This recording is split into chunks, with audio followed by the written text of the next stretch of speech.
வெற்றிவேல் முருகனுக்கு அரகரோகரா. பிறப்புக்கும் இறப்புக்கும் இடையில் உள்ளது வாழ்க்கை. அந்த வாழ்க்கையை மயிலுகரி பாலமுருகன் வகுத்து தருவான். அவனை தலைவனாக ஏற்றுக்கொண்டு சரணடைந்த பேருக்கெல்லாம் சகல செல்வங்களும் சகல வளங்களும் சகல காரணங்களையும் அவர் அருள்வார் முருகப்பெருமான். முக்கியமாக உலகத்தில் பிறந்தவர்கள் அத்தனை பேரும் வந்தோம் வாழ்ந்தோம் மறைந்தோம் என்று இல்லாமல் எதையாவது சாதிக்க வேண்டும் என்று எண்ணுபவர்களுக்கெல்லாம் முருகன் ஒரு முன்னுதாரணம். முருகப்பெருமாள் வேலவன், மயிலேறி உலகை சுற்றி வலம் வந்தவன். ஓம் சரவணபவ நட்சத்திர வடிவிலே இந்த உலகத்தை சுற்றியவன். கார்த்திகேயன், அவன் பொற்பாத கமலங்களை நம்பி நம்ம வாழ்க்கையை அமைத்து கொள்ள வேண்டும். சாதிக்க வேண்டும் என்றால் எல்லாரும் வரை வாழ்ந்துட்டு போகிறத விட ஒரு செயலை செய்யணும்னு ஒரு முடிவு எடுக்கிறது, அது ஒரு சாதனை அப்படின்னு ஒரு சபதம் எடுக்கிறது. அந்த மாரி தான் வாழ்ந்துக்கிறது. வையத்துள் வாழ்வாங்கு வாழ்வன் வானுரை தெய்வத்தில் வைக்கப்படும். உலகத்தில் வாழ வேண்டிய முறைப்படி வாழ்ந்து காட்ட வேண்டும். நம்ம பிறந்ததுக்கு அர்த்தமே இந்த உலகத்தில் வாழ்ந்து காட்டணும். எப்படி வாழ்ந்து காட்டணும்? பலர் போற்றி பாராட்டி மகிழ்கின்ற வாழ்க்கை. பாராட்டு, மக்களுடைய ஆசீர்வாதம் வேணும். அதுக்கெல்லாம் நமக்கு பின்புலமாக பின்னணியாக ஒரு உந்து சக்தியாக இருக்கிறது முருகனோட அருள் இருந்தால் மட்டும்தான் முடியும். அது நம்ம நல்லவனாக வாழணும். நல்லதை எல்லாருக்கும் பிடிக்கும். ஆனால் நல்லவனாக வாழறதுங்கிறது அந்த சூழ்நிலையை வென்று காட்ட வேண்டும். நமக்கு சூழ்நிலை மூலமாகவும் நம்ம இறங்கி போகிறதுக்கு வழி உண்டு. உறவுகள் மூலமாகவும் நம்ம மனசு இறங்கி போகிறதுக்கு உண்டு. இந்த சூழ்நிலை, உறவு, அது எல்லாத்தையுமே நல்லபடியாக அமைச்சு கொடுத்துட்டா நம்ம ஏன் தருவோம். ஆனால் மனசை நல்லபடியாக வச்சுருந்தாக்க நமக்கு நான் தான் நீதிபதி. மனசை பார்த்து நல்லபடி சொல்கிற மாதிரி மனசு கெட்டு போகாமல் இருக்கிறதுக்கு சில பயிற்சி வரும். அந்த அந்த நேரங்களில் நீ எப்படி நடந்துக்கிற அப்படின்னு ஒரு தேர்வு. அதில் நம்ம ஜெயிக்கணும்னா நம்மளோட உறுதி, வைராக்கியம் வேணும். நம்ம வென்று காட்டணும். அந்த சூழ்நிலையெல்லாம் முறியடித்து வென்று காட்டணும் அப்படிங்கிறது. அதான் லட்சியம். இந்த சரியான திசையில் போகிறோமா அப்படிங்கிறதுக்கு இந்த ஊருக்கு போகணும் அப்படின்றது டிக்கெட் எடுக்கணும்ல. அதேமாரி இந்த லட்சியத்தை அடையணும், ஏதாவது ஒரு லட்சியத்தை எடுக்கணும். உலகத்தில் ஆயிரக்கணக்கான தொழில்கள் இருக்குது, ஆயிரக்கணக்கான லட்சியம் இருக்குது. நமக்கு எந்த லட்சியம் சாத்தியமாகும் அந்த லட்சியத்தை நம்ம வகுத்துக்கணும்.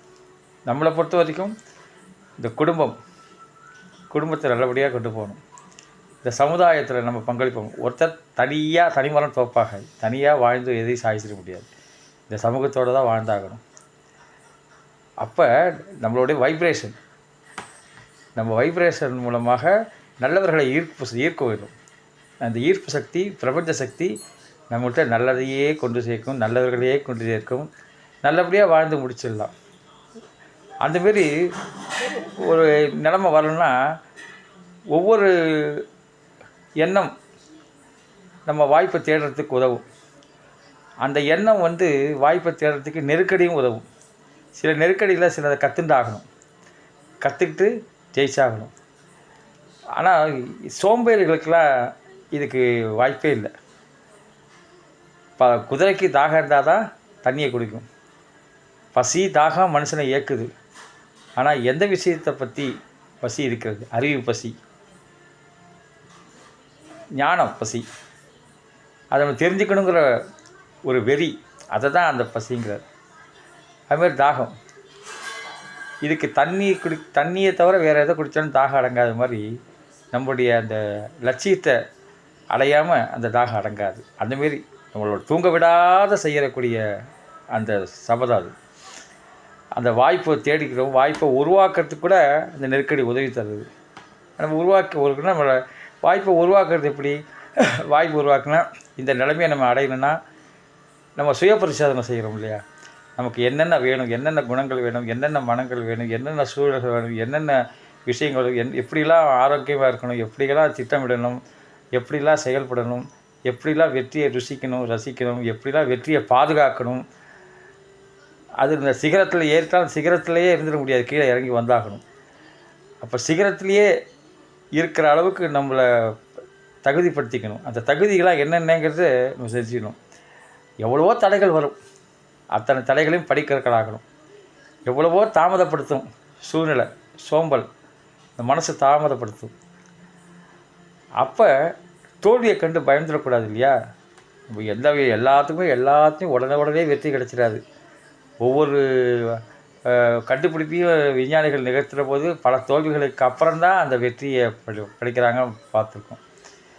அந்த தோல்விங்கிறது நம்மளை திசை திருப்பறதுக்காக இருக்கக்கூடிய சூழ்நிலை. அந்த தோல்விகளை படிக்கட்டலாக்கிட்டு ஜெயிக்கிறதுக்கு என்னென்ன பண்ணுவோம் அதை பண்ணிகிட்டே போகணும். வியாபாரம் பண்ணுறோமா, வியாபார நுட்பம், நம்ம இந்த வியாபாரத்தில் ஜெயிச்சாகணும்னா அது சம்மந்தமான விஷயங்களை கற்றுக்கிறது. இதுமாரி ஒவ்வொரு விஷயத்தையும் நம்ம ஆழமாக சிந்திக்கிற போது நமக்கு பல வழி தெரியுது அதில். அப்போ செயல்பாடு பரிபூர்ணமாக இருக்குது. அர்ப்பணிப்பு உணர்வு, எடுத்துக்காட்டான உழைப்பு, இதெல்லாம் நமக்கு உடம்புலே ஊறிடுது. அளந்து அளந்து அளந்து பேசுகிறோம், அளந்து நடக்கிறோம், அளந்து ஒவ்வொரு விஷயத்தை செஞ்சுன்னா சின்ன சின்ன அடியாக வச்சா கூட 1000 மைலில் கிடக்கலாங்கிற மாதிரி நம்ம நிச்சயம் அதை லட்சியத்தை அடைஞ்சிட முடியும்னு தோன்றுறது. அதுமாதிரி நம்ம தகுதியை வளர்த்துக்கிறது. இந்த செயலை செய்கிறதுக்கு இந்த தகுதி வேணும். அந்த எந்தெந்த தகுதியெல்லாம் அந்த தகுதியெல்லாம் நம்ம தக்க வச்சுக்கணும்.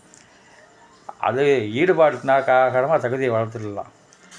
அப்படி நம்ம சுயப்பிரச்சனை செய்யும்போது அதுக்கான முயற்சி வேஸ்ட்டு, நம்ம தகுதி இல்லை அப்படின்னா வேறு படிக்கலாம், வேறு ஒரு லட்சியத்தை மாறிக்கலாம்.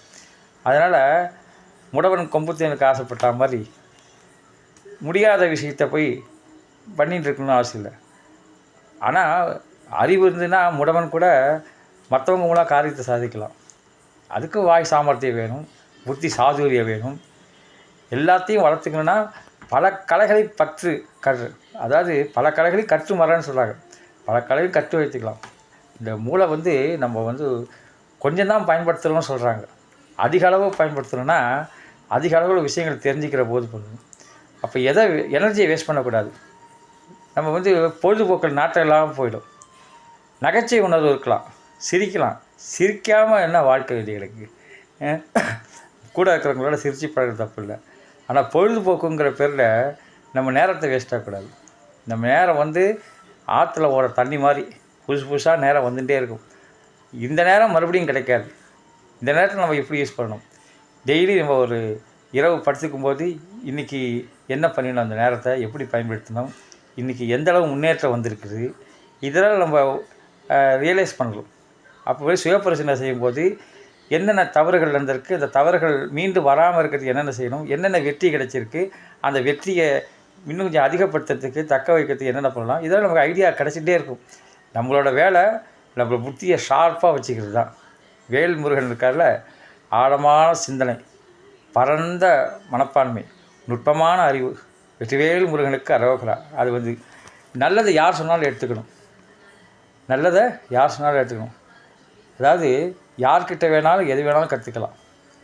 நமக்கு அவங்க சாபம் விட்டாலும் சரி, அதை வரமாகவும் மாற்றிக்கலாம்.